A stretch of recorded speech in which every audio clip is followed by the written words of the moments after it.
The question is that the motion be agreed to. I call the honourable member for Ballarat. Thank you very much, Deputy Speaker. The death of Gough Whitlam is mourned across the nation as the passing of a great Australian, a leader who changed this nation for the better and left us a magnificent legacy that continues to enrich our lives today. Like many in this place, on all sides it seems, I treasure memories of my meetings with Gough and Margaret, in my case during their visits in my electorate of Ballarat. Gough first came to Ballarat as Prime Minister in 1973 to unveil the restored Eureka flag at the Ballarat Fine Art Gallery.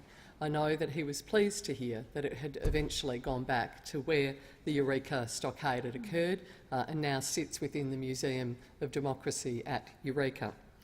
In a landmark speech in 1973 at the time of the unveiling, he noted that it is a truism, perhaps, that the importance of an historical event lies not in what happened, but in what later generations believed to have happened.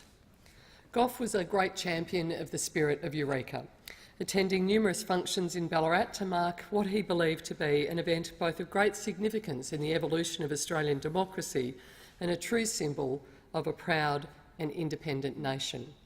So, as the member for Ballarat, I particularly wanted to contribute to this condolence motion to thank Gough on behalf of the people for Ballarat for your faith in us and your continued belief in the spirit of Eureka.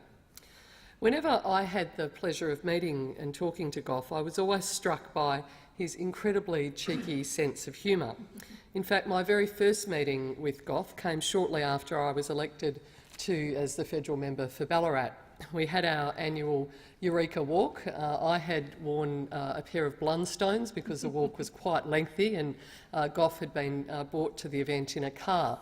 And I'd met him the morning before, or the day before, but was sitting on the podium with him, and he looked down and peered most curiously at my footwear and beckoned to his staff member, Stephen, in a very loud voice and pointed so that everybody in the audience could see him pointing at my boots and said, "Look, Stephen, she's got Stott Despoyer boots on." So I always thought that was a difficult thing to do, as to how do you deal with someone as great as Gough suddenly, basically, taking the mickey out of you. It was quite a funny experience. In 2004, my husband and I, together with about 25 guests, hosted Gough and Margaret at our house in Ballarat. It was an enormous privilege to experience for a few hours their shared passion and extraordinary knowledge of history, culture and travel. I'll never forget a young girl who since has subsequently gone on to work in politics, Susan, who I remember spent a lot of time talking to Gough, and Gough was incredibly kind and generous and engaging with her. Even here he is in his 80s, frail, but still wanting to know about her and her aspirations for life, and encouraged her to continue her engagement with politics. Gough not only loved Ballarat's history, but he also loved our architecture. He considered the streetscape and buildings of Ballarat to be some of Australia's finest, and Lydiard Street, where my electorate office is located, to be one of Australia's truly great preserved streetscapes. Gough's passing has been the trigger for many of us to reflect on his legacy and his achievements.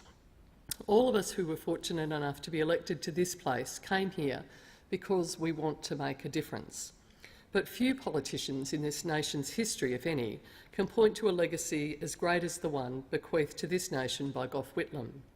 Ending conscription, recognising China, tearing down the last vestiges of the White Australia policy to make us a truly multicultural nation.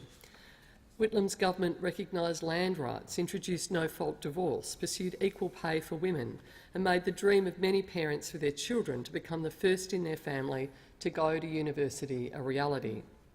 He introduced Australia's first consumer protection and trade practice laws and promoted the arts in all its myriad forms that today so proudly reflect our national identity.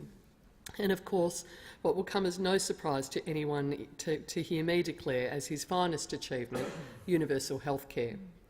These are the achievements of a truly giant politician, a leader with a sweeping vision who saw this nation as a place that could and must be better than it had been.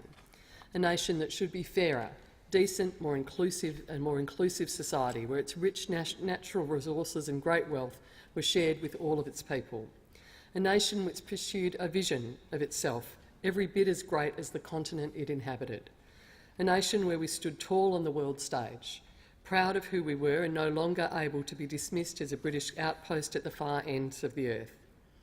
Critics often dismiss Gough's achievements as reforms that were going to happen anyway, suggesting he just happened to be the one around at the time. One only has to look at the struggles to this day to give Australia access to decent universal health care to know that this argument is false. Without Gough showing the way, demonstrating that universal health care was an idea which could be delivered, it would have been much harder for Bob Hawke to have fought and won that battle once more. 40 years after those tumultuous times of 1975, it is now clear the dismissal only ended Gough's time as Prime Minister, not what he sought to achieve during that brief time he was in office. His far-reaching reforms to make Australia a more modern, open, inclusive and fairer nation endure. If you seek his monument, look around you, reads the epitaph for Christopher Wren in the magnificent St Paul's Cathedral. So too does Australia stand today as that monument to Gough. His monument is all of us. This nation was fortunate to have had such a great statesman in Edward Gough Whitlam. We mourn his passing, but we celebrate a life that has left us all the richer for his time among us, and we thank his children for sharing him with us during what has been a very important time in our history.